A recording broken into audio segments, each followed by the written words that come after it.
close could a secret U.S. government spacecraft be bound for a rendezvous with a spy satellite or even the International Space Station?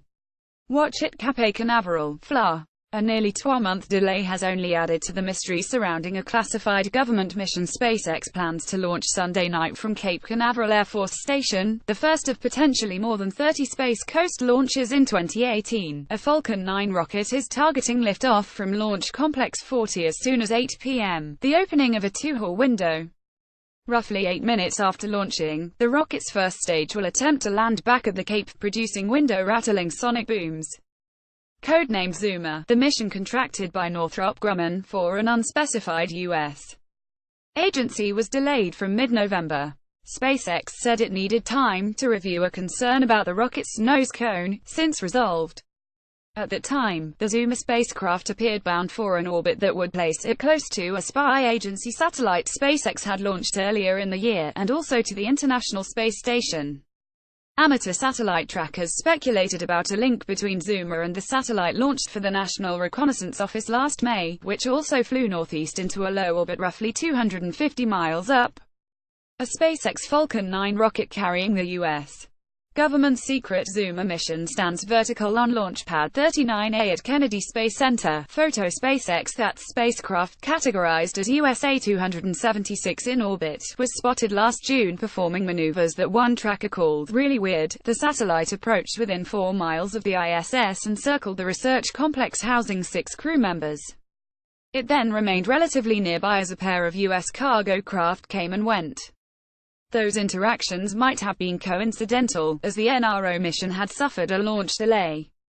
But trackers guessed that USA 276, built by Ball Aerospace, might be experimenting with technologies for closely watching spacecraft as they approached each other and linked up.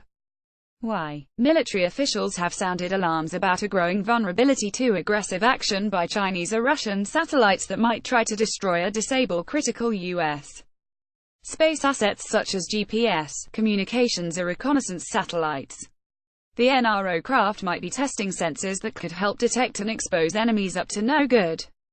In November, a SpaceX Falcon 9 rocket carrying the government's classified Zuma mission stood on Pad 39A at Kennedy Space Center. The mission has moved to Launch Complex 40 at Cape Canaveral Air Force Station, and is targeting an 8 p.m.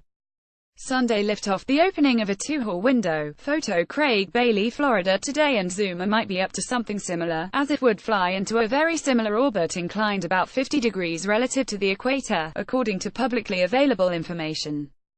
But all that speculation was undermined when the Zuma launch was rescheduled for Jan. 4. No longer would the USA 276 spy satellite and the ISS fly directly over Cape Canaveral during Zuma's launch window, enabling Zuma to easily chase them down. Now the spacecraft would not pass overhead until hours later, suggesting the missions might not be related after all. Then, more delays. SpaceX pushed the launch back to Jan. 5 and then Jan. 7, citing extreme weather. Frosty Florida temperatures did not prevent launch teams from performing fueling tests on the pad, but high-altitude winds also were said to be very strong. Marco Langbrook, the satellite tracker who chronicled USA 276's unusual activity last summer, now notes that the spacecraft will fly over the Cape less than 45 minutes after Zuma's launch window closes, placing the two spacecraft fairly near each other if Zuma launches late in the window. Their orbital tracks would get closer with additional delays. I could speculate that perhaps Zuma and USA 276 are part of the same experimental program. Langbrook, a member of the astronomy department at Leiden University in the Netherlands, wrote in his blog. Perhaps they are technology demonstrators in competition for a follow-up contract. But this is pure speculation. Exactly how, if at all, the two satellites are related to each other remains murky, he concluded. Maybe future orbital behavior will shed some light on what Zuma is doing. Follow James Dean on Twitter, jdean@floridatoday.com. Read or share this story. https://usat.li2co76r